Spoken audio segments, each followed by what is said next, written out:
ó yá o tí ò yí òwò bẹ̀ rárá àlàyé ọ̀rọ̀ lèyí gbogbo ọmọ Yorùbá ẹ̀ wá gbọ́ ẹ lè di òótọ́ àti èyí tó jẹ́ òkodoro ọ̀rọ̀ náà mú lórí ọ̀rọ̀ jàǹgbára òmìnira ilẹ̀ Yorùbá bẹ́ẹ̀ ṣe ń gbọ́ ẹ dákun ẹ ràn wá lọ́wọ́ láti pín ọ̀rọ̀ yìí kárí fáwọn ènìyàn wa gbogbo nítorí wípé ọ̀tọ̀ọ̀tọ̀ lọ̀rọ̀ fàlẹ́ àti fáìlì ò papọ̀ rárá ọ̀tọ̀ ń tọ́lú ọ̀tọ̀ sì ní tọ́lú lórí ìjàǹgbára yìí ẹgbẹ́ òmìnira ọmọ Yorùbá àwa Yorùbá nation ní tìlé tòkó self determination làwa dúró lé lórí total liberation ọmọ Yorùbá là ń jà fún bẹ́ẹ̀ ká bọ́ lóko ẹrú pátápátá là ń ṣiṣẹ́ lé lórí láìwẹ̀ ẹ̀yìn wò bẹ́ẹ̀ náà la fẹ́ kẹ́ mọ̀ wípé a ò mọ nǹkan kan nípa ìrìn àjò regional system of government a sì tako ìrìn àjò náà pẹ̀lú nítorí wípé irọ́ pọ́nbélé la bá ń díẹ̀ ìrìn àjò ẹ̀tàn orí ahọ́n lásán ni àwọn olóṣèlú Nàìjíríà gbé kalẹ̀ láti fi dá ìrìn àjò òmìnira àwọn ọmọ Yorùbá rú láyé a ò ní gbà torí bí wọ́n ṣe nígbà bàbá wa wó lọ́wọ́ lèyí ó ṣe wọ̀ ọmọ Yorùbá ò ti gbúdọ̀ padà sóko ẹrú ẹ̀ kejì we can't avoid to migrate to another slave world táwọn darandaran ó ti máa da omi àláfíà ìlú wa rú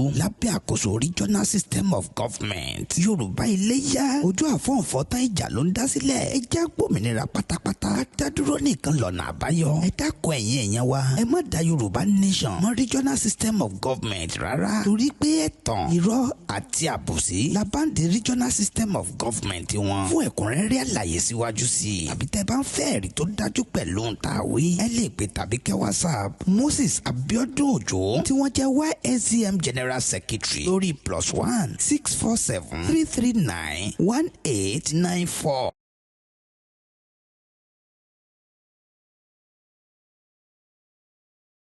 tàbí kẹ́kàn sí wa látòrí wẹ́bsáìtì wa www.ysdm.org ẹ má gbàgbé láti máa dá wọn lóhùn tí wọ́n bá ti ń bá yín sọ̀rọ̀ regional system of government wípé Yorùbá nation no going back. ìkéde ìdẹ́sẹ̀ tí gbẹ̀ ń látọwọ́ ìgbìmọ̀ tó wà fún ìpolongo YSDM ní tìlé tòkó.